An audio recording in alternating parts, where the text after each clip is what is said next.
حضرین گرامی، همه شما با فوری سویدان جمهوری ترکستان و جمهوری اسلامی افغانستان خدمتتان می‌کنم.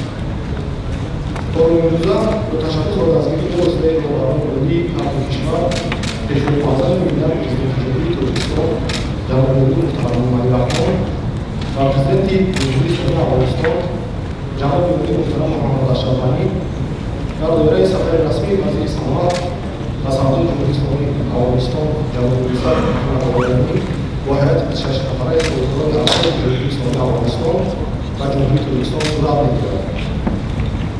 در فورум امروزه مهمانی پرقدر در سمای محترم حسین علی اسماعیل‌زاده نایب سروزیر جمهوری ترکستان،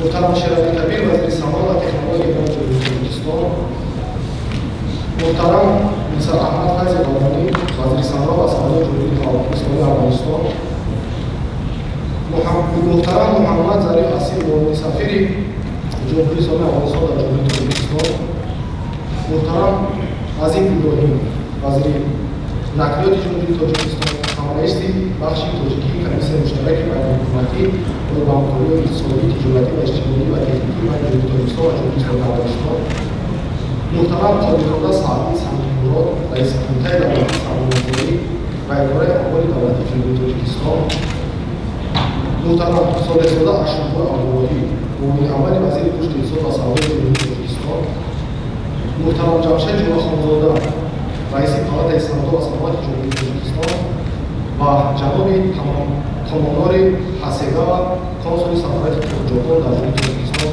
اشتراک دارند. حاضرین گرامی، فورум امروزه در شریکی با کمیته بین‌المللی ژاپن و برنامه رشد سازمان ملل متحد برگزار گردیده. نمایندگان و عزیزان سوداگران هر دو کشور جلب نموده است. اینک اجازه فرمایید نخست معاون سروزیر جناب اسماعیل اسماعیلی را برای رسما دوست نواز بخشیدن فورум امروزه و استقبال نمودن مهمانان و سخن افتتاحی دعوت کنید. تشکر کردم. محترم محمد ظاهر رهبر، محترم حاضران، خانمان و جنابان، پیش از همه تشریف هیئت نمایندگان دولتی و صاحبکاران و تاجران جمهوری اسلامی افغانستان را از نام حکومت جمهوری تاجیکستان و جمهوری تاجیکستان خیر مقدم می‌کنم.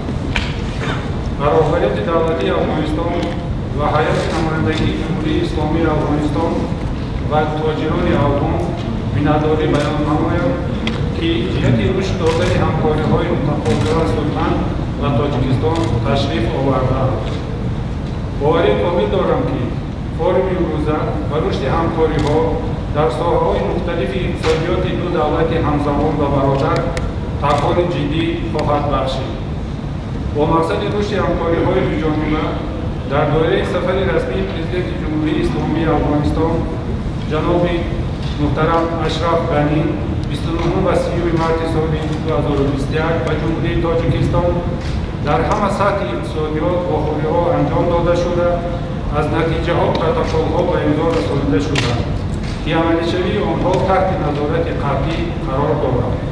باید قید نمود که نمایش مذکور با توسط به واسطه اساسگزار صلح و وحدت ملی پیشوای ملت پرزیدنت جمهوری تاجیکستان محترم علی رحمان با مقصد عملی گردانیدن یکی از هدف‌های عالی مملکت سامان‌کنانی با سرعت کشور و در این زمینه در عمل تطبیق نمودن اصلاحات ساحه صنعت، جلب سرمایه، عوض نمودن تجهیزات و تکنولوژی نوی زمانه‌ای، دریافت شریکان همکار که در مجموع به زیاد گردیدن تجارت بیرونه، امتداد صادراتی کشور و بلند برداشتن سطح نرخ‌های اهالی آورده می‌رساند برگزار گردیده ایستاده است.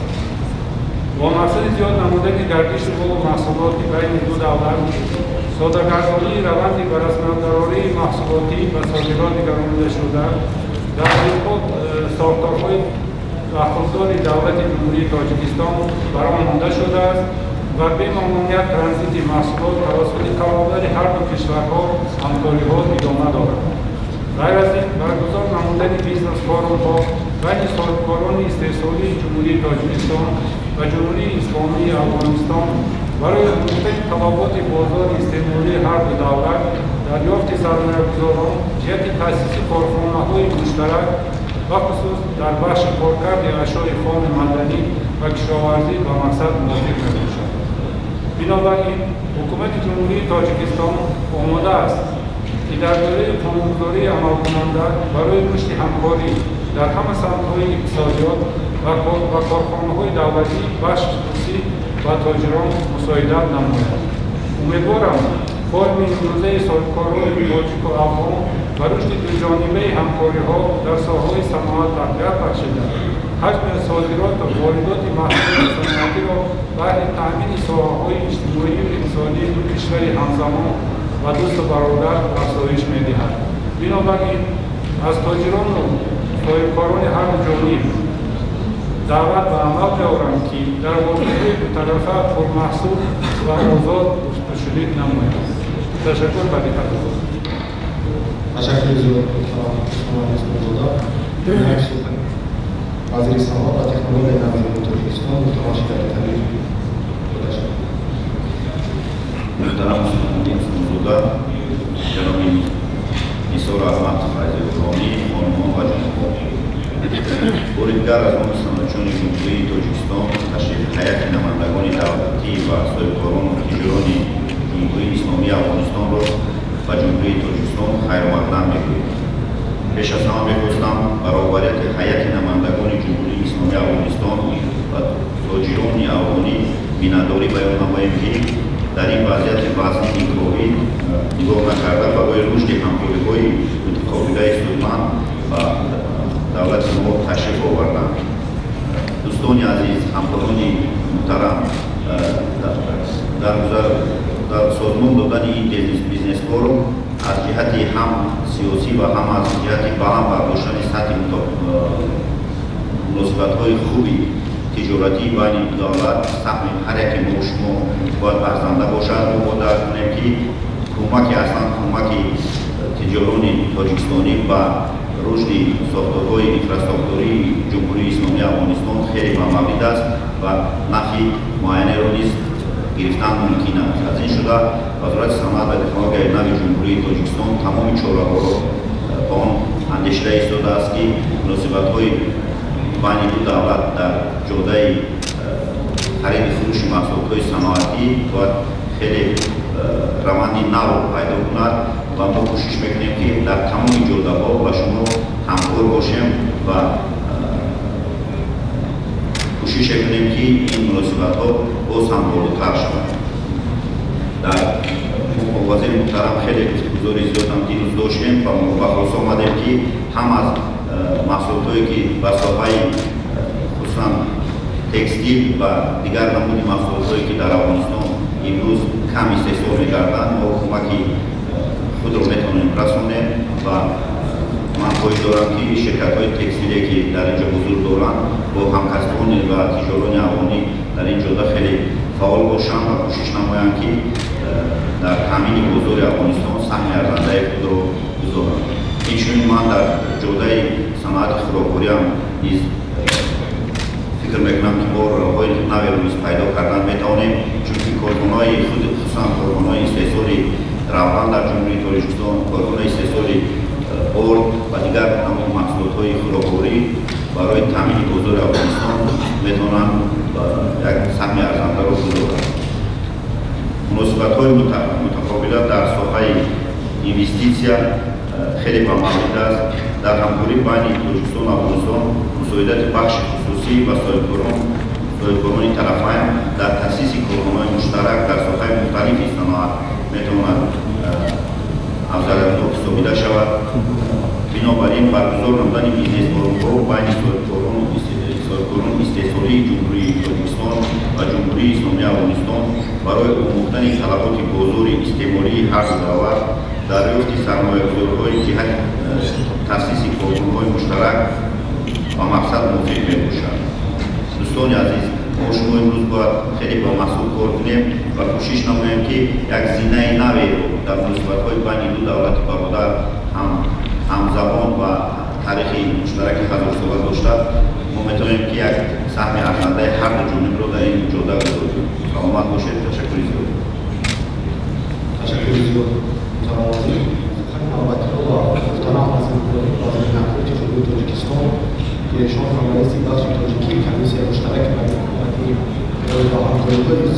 تجارتی و اجتماعی تکنیکی بین جمهوری تاجیکستان و تاجیکستان افغانستان باشد.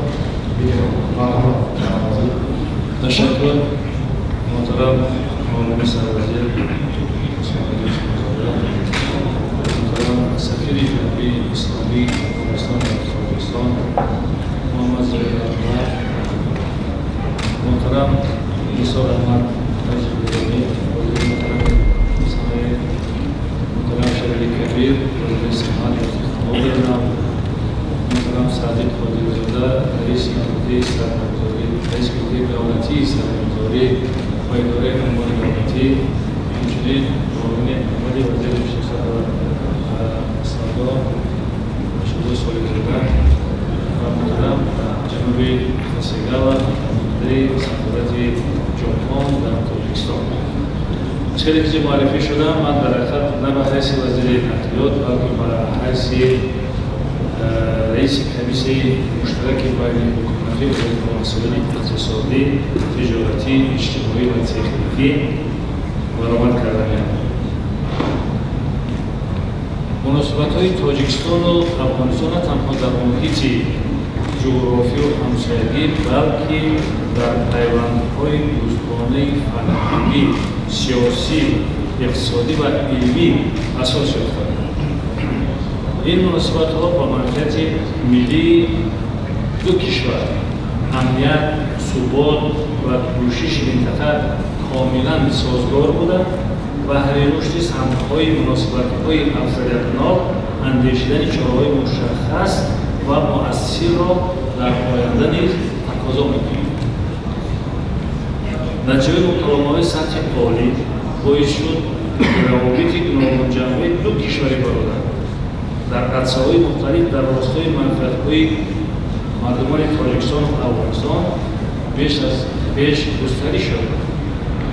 در این زمینه رابطه‌ها و همکاری‌های بین‌الاداری در دایره کمیسیون مشترک بین حکومتی، اقتصادی، اجتماعی، تجارتی و تکنیکی بین جمهوری تاجیکستان و جمهوری اسلامی افغانستان که از سال 2006 میلادی یعنی 15 سال باز فعالیت دارد، در وابسته از سالها گاه گسترش ولی متاسفانه بعضا خیلی پایان می‌رود. امیدواریم که مبادله افکار و نتیجه‌های جلسه بیزنس فورم فعلی نیز و توسعه مناسبت‌های همکاری و دوستی بین دو کشوری همزبان و همفرهنگ تکانی تازه می‌باشد. سرور کشور ما اساسگزار صلح و وحدت ملی، پیشوای معظم ملت پرزیدنت جمهوری تاجیکستان محترم امامعلی رحمان منتظم از منبرهای بلند داخلی و خارجی روابط شکست‌ناپذیر مردم تاجیک و افغان، جایگاه خاص و اقتدار بزرگ تاجیکستان و افغانستان را در رشد همکاری‌های منطقه‌ای و بین‌المللی تأکید می‌نماید. این روزها در دایره کمیسیون مشترک بین حکومتی دو کشور در 16 سمت فعالیت دقت شما را جلب کردن. امروز ما در ساحه صنعت و تکنولوژی نو صحبت میکنیم، ولی همکاری ما در 16 سمت از جمله ساحه تجارت، سودا، گمرک، استاندارد، نقلیات، تندرستی، معارف، کشاورزی، فرهنگی، انرژیتیک، آب، نفت و گاز، صنعت، هواخواه، سیاحی، جوانان و غیرها همکاری‌ها برای مانده شده و زمینه حقوقی هم مهیا کرده شده است. متاسفانه نقش کمیسیون مشترک بین حکومتی تاجیکستان و افغانستان در پیشبرد همکاری‌های تجارتی و اقتصادی و یا رشد ساحه‌های بالازیک به طور ضروری عیان نمی‌گردد. قابل قید است که در کمیسیون مشترک قبلی که 4 یولی سال 2019 در شهر دوشنبه برگزار گردیده بود، با مقصد رشد مناسبت‌های تجارتی، اقتصادی و استفاده‌بری امکانات‌های موجوده 84 بند همکاری قبول گردید. امروز هم که می‌بینیم در این تالار برهوا صاحبکاران محترمی هر دو کشور اشتراک دارند، ولی اگر در قیاس بگیریم سال 2019 در حجم 100 میلیون دلار آمریکا تجارت شده باشد، در سال 2020 که البته سبب اساسی کووید 19 بود و 70 میلیون فرآمد، یعنی 30 میلیون دلار فروش شد و در 4 ماه این سال 2.1 میلیون دلار تجارت باز کمتر شد. برای همین در وقتی محاکمه وقتی صحبت‌های صاحبکاران من بسیار خواهش می‌کردم که مشخص باید کارها پیش برده شود. یعنی ظرفیت‌هایی که در تاجیکستان و افغانستان هست باید اینا به طور درست راه‌اندازی کرده شود. دوستان عزیز، از همین سودایی که بین تاجیکستان و افغانستان هست قریب 98%ش به جانب تاجیکستان راست می‌رود. یعنی اینجا سوال به من میاد که آیا تاجران برادرای ما از افغانستان واقعا هم توجه دارند یا اینکه چنین فورم ها برگزار می‌شود و با همین تا با فرم بعدی حالا اینکه ظرفیت هایی که در هر دو کشور هست تجارت میتواند صدها میلیون دلار را تشکیل کند. این زمان همگی 70 میلیون است. مطمئنیم که نتیجه های واقعی امروز در رشد همکاری‌های دوجانبه کشورهای ما درهای نو را باز نموده برای گسترش بعدی مناسبت‌های متقابلاً سودمند و اجرا گردیدن قرارهای قبول نموده کمیسیون بین حکومتی زمینه‌های مستحکم را فراهم می‌آورد. دوستان گرامی، وزارت نقلیات از بس که هم رئیس کمیسیون مشترک هست، من از شما دعوت به عمل می‌آورم که در سیمای ما می‌توانید شما همکاران، هم فکر و هم عقیده کش را درباره دلخواه سمت‌های تجارت و اقتصادی که در کشور تاجیکستان هست می‌توانید دریافت کنید. ما برای همکاری، برای خدمت شما آماده هستیم. حاضرین گرامی، حکومت جمهوری تاجیکستان با مقصد رشد تجارت، انتقال نیروی برق و رشد تجارت نزد سرحدی 6 پل ساخته شده. علی زمان پلی در موضع کاکون و از اون طرف ولایت کندوز آغاز ناحیه فرخار هم تاجیکستان هم افغانستان ناحیه فرخار نام دارند. علی زمان این پل ساخته می شود و 18 کیلومتر راه نیز برای شاهراه پیوست کردن موردی ساختمان قرار میگیرد. یعنی با تشابه‌های بی‌واسطه پیشوای ملت پرزیدنت جمهوری تاجیکستان رابطه‌ها، پل‌ها و راه‌ها که پیوندگر قلب‌ها هستند آماده شدند، اما تجارت نزد سرحدی خیلی پایان است.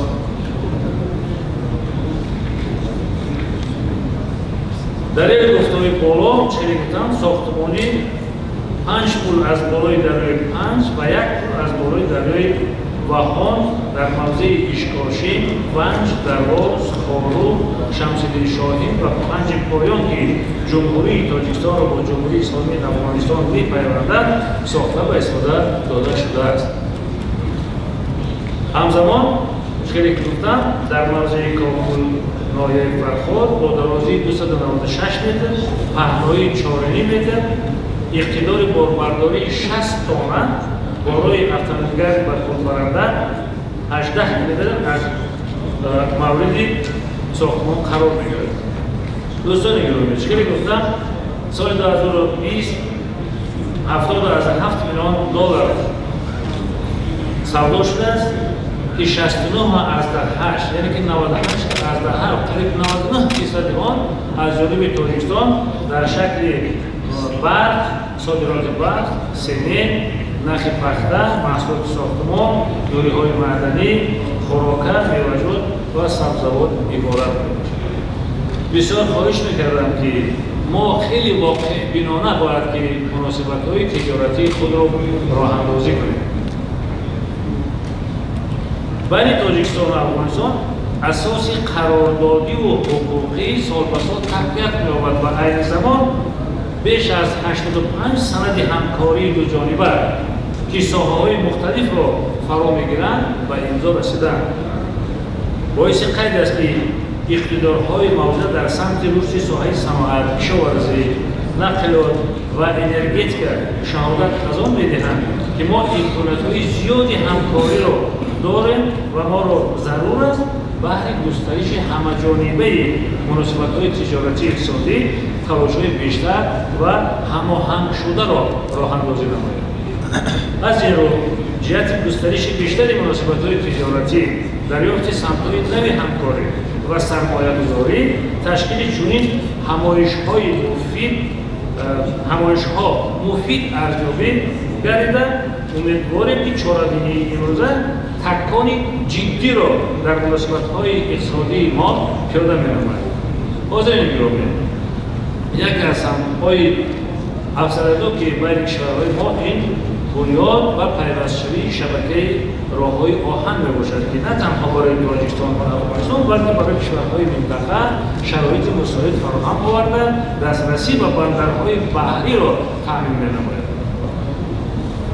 از این رو امروزها متلاش داریم که ساختمان راه آهنی مسیر جلال‌الدین بلخی، جریحون، پنجه پایان، شیرخان بندر افغانستان را عملی نماید.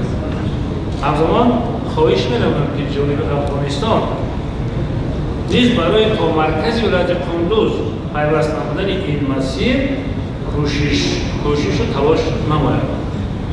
علاوه بر این با مقصد رشد دالان‌های نقلیاتی، پیوستن شبکه‌های نقلیاتی منطقه و مساعدت و رشد سودا و ترانزیت و امضارسانی لایحه سازشنامه سه‌جانبه آید به سودا و ترانزیت بین حکومت‌های جمهوری تاجیکستان، افغانستان و پاکستان را دیروز اگر آگاه شده باشید طریق آینه نگون دادن ما سازشنامه حمل و نقل بین‌المللی بین تاجیکستان و پاکستان را به امضا رسانیدیم.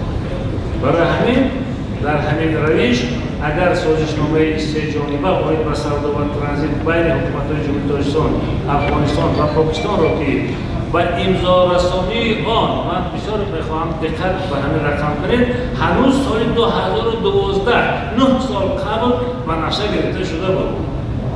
موافق مقصد شماریده مساعدت جانب افغانستان را وابسته به این خواهانه. این بسیار مهم است زیرا حمل و نقل بین‌المللی، سودا، تجارت و رشد اقتصاد را می‌تواند تکانی جدی باشد. ما امیدواریم که در این مرحله حساس با فعالیت هدفمندانه برای رشد اقتصادی دو کشور دوست دست یابیم. از حسن توجهتان سپاسگزارم.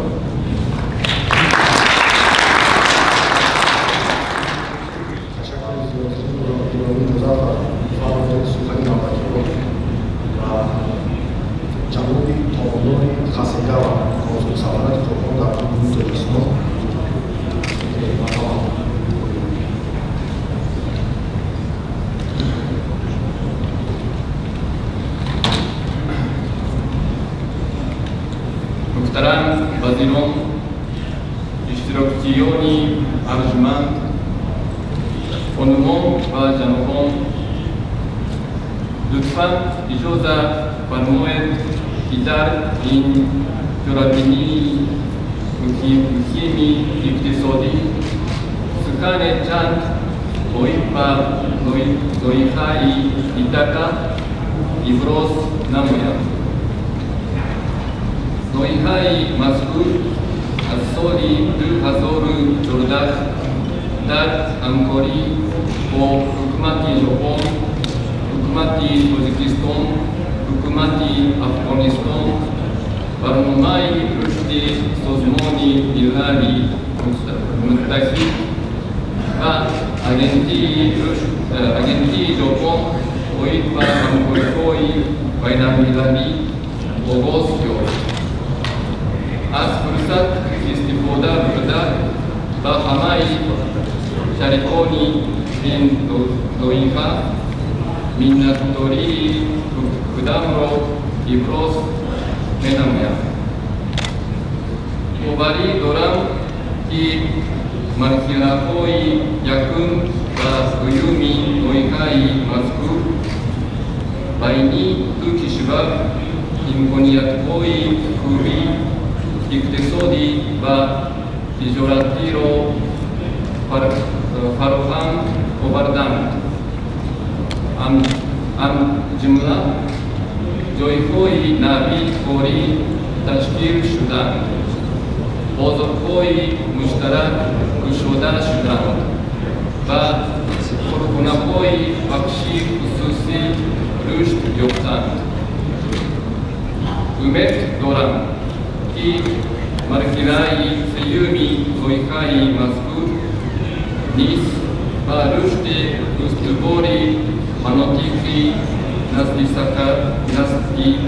سرحدی سهمی نظررس خواهد گذاشت.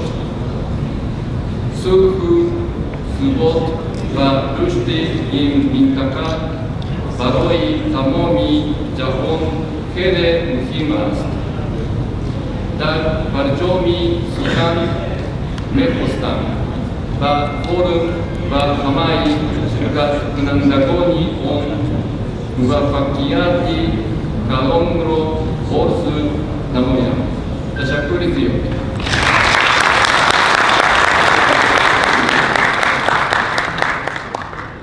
تشکر زیاد جناب تامور خسکار.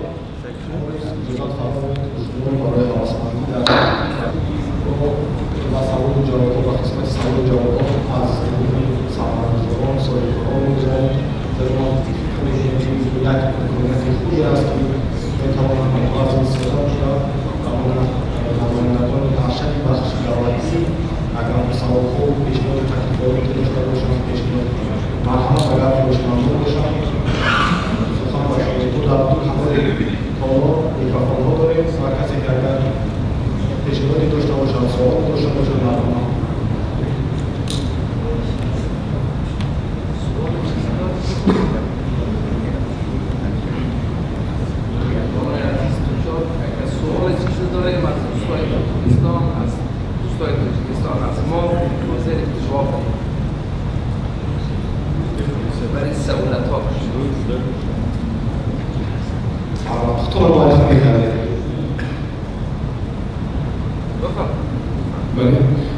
سلام خدمت حضرات تشریف آوردن.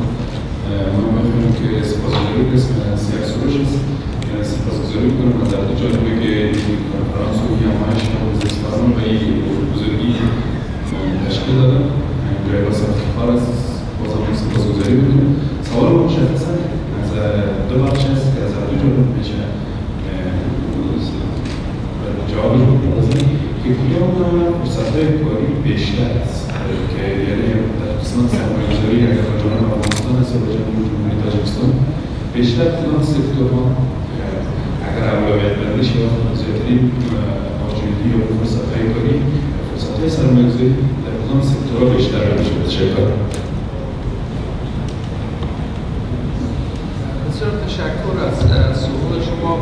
ما یک پروپوزال داریم که از طرف همکاران ما حالا برش نمایش گذاشته میشه تمام فرصت‌هایی که فعلا آماده است برای سرمایه‌گذاری به افغانستان برای شما تشکیل میکنم.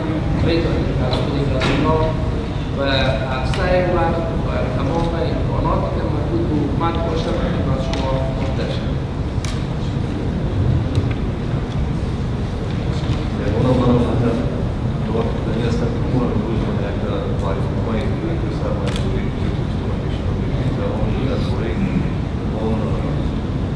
صاحبای افضلیتون با مثلا برای پیشکش داده میشه در اونجا مبلغ پیشنهاد داده میشه و این پروژه در اون مبلغ پیش میشود برای اون شمایی رو مبلغ در مهمان عزیز چنین که محترم جانشین سروازیرم خیر کردن و رئیس کمیسیون بین دولتی در تاجیکستان برنامه افغانی صورت شده شده است طبقی دستور سروش‌های اشاره مزارع президент جمهوری تاجیکستان اموال رحمان و برنامه‌های مخصوصی صنعتی را آماده کردیم و در بسیار جدا ما دوستی کمی می‌تواند قوی باشد در آن حالتی که اگر مناسبت‌ها در یک شما نام تطبیق یعنی در یک مدت دراز مناسبت‌های قوی ایجاد باشند و ما پیشنهاد می‌نماییم که نه تنها اون برنامه‌های وارداتی وزخانه جمهوری تاجیکستان را حل کنیم اینچنین مال محصولات‌هایی که در خود افغانستان متاسفانه در این مدت نیستند ما آماده هستیم که برنامه‌ها را مشترک با شما برای تامین بازاری هر دولت و خصوصا پیشروی صنعتی هر دولت و شما پیشنهاد کنیم در هر یک جزء هست اینچنین من پیشنهاد می‌نمایم که مدیریت جمهوری تاجیکستان را باید تامین موادهای تکستیلی هم برای ساختارهای حفظ حقوق شما چونکه هم در مجال صفت و دیگر استانداردهایی که طبق اونها خریداری میشود در جمهوری افغانستان اسلامی افغانستان ما آماده هستیم که با شرکت آنجا هستند ما نشون میدیم شما با ما گفتگو کنیم اینچنین در ساحه کارکرد کوهی در تاجیکستان شبکه‌های حاضر کلاسترهای کلان کوهی کارکرد کوهی وجود دارند و شرکت‌های بزرگ هم هستند ما آماده هستیم که در همکاری با شما در ساحه کارکرد کوهی هم نیز همکاری کنیم اینچنین خیلی شما می‌دونید در جلوی الومینیوم تاجیکستان خیلی ساختار کارخانه بزرگ دارد و باز یک کارخانه نو ساختمان نو را آغاز کرده ایستاده است در این بابت ما می‌توانیم که من دیدم با تلویزیون طلوع ما وقت تماشا می‌کنیم اون ساختمان‌هایی که در شهر کابل هست و در دیگر شهرها البته که توقعش به مواد الومینی خیلی زیاد است ما آماده هستیم که در این جلوه با شما همکاری کنیم اینچنین در جمهوری تاجیکستان باز برنامه خود صادرات نیز یک برنامه مخصوص پیاده کرده شده ایستاده است برای تامینات بازارهای دولت‌هایی که در شمال هستند ما سه تا ساختارهای مخصوصی لاجستیکی در جمهوری تاجیکستان سازمان داده ایستاده‌ایم و در بابت همکاری با شما می‌توانیم که مواد خوراکی که در جمهوری مثلا قزاقستان روسیه و حتی اروپا اگر کنیم می‌توانیم که در این کار هم مشترکاً همکاری کنیم در ساحه مواد ساختمانی هم خوشبختانه در تاجیکستان ما برنامه مخصوص برای سازمان دادن کارخانه استحصال شیشه هم داریم و مواد محلی هم وجود دارد و عموما چنین برنامه‌ها خیلی زیاد هستند ما آماده هستیم که هر یکی رو به شما پیشنهاد کنیم آماده باشید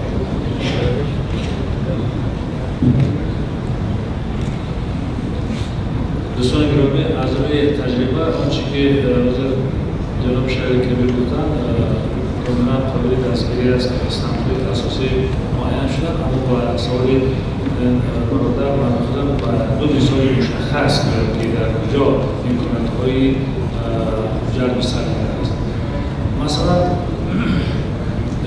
استحصال پایه‌افزار در تاجیکستان در سال آینده 10 نفوذ کشور به 10 میلیون نفر میرسد ما میگیم که تا 1 میلیون استحصال 9 میلیون دیگری همین بازار هستند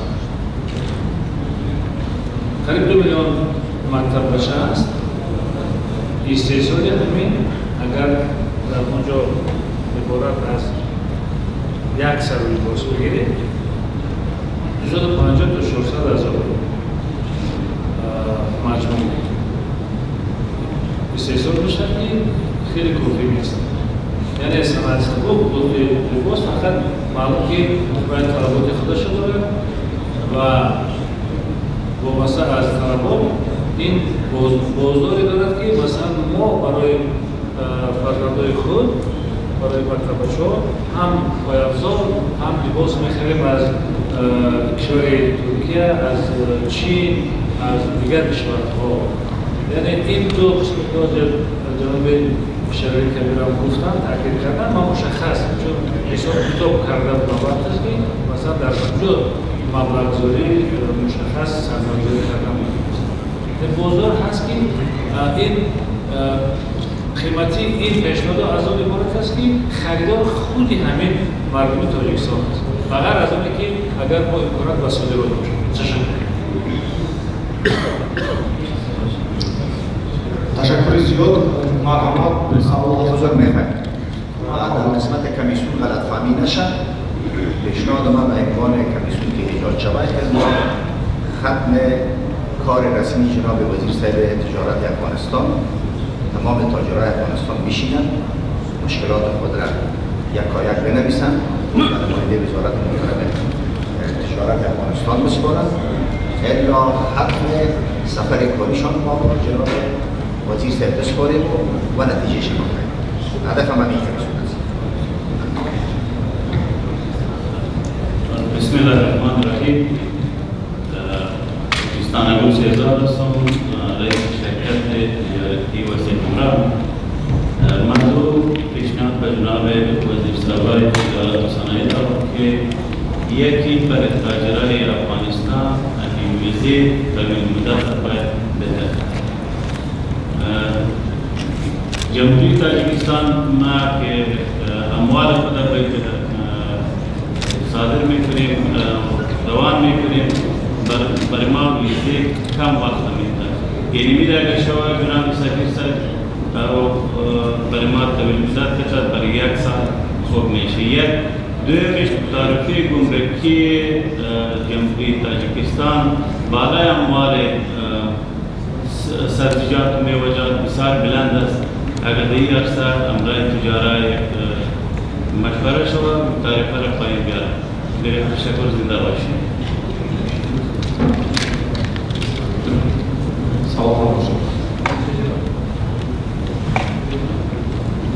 بسیار تشکر آقای سیف. ما بیشتر صحبت کردیم برای جناب وزیر به خاطر مسائل ویزه.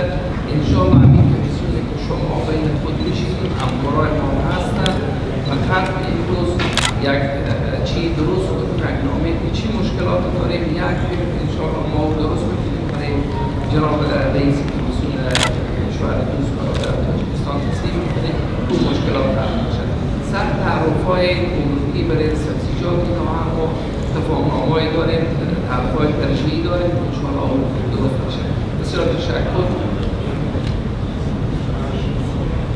زیاد من یادم رو قید کردن از اینکه وابسته به مسائل ویزا ما می‌خواهیم دعوت ها وابسته به اون یک زحمت وابسته به ویزای سرمایه‌گذاری هست که اگر سرمایه‌گذار زیاد از 500,000 دلار به سرمایه‌گذاری کنند ویزای سرمایه‌گذار موجود میشه.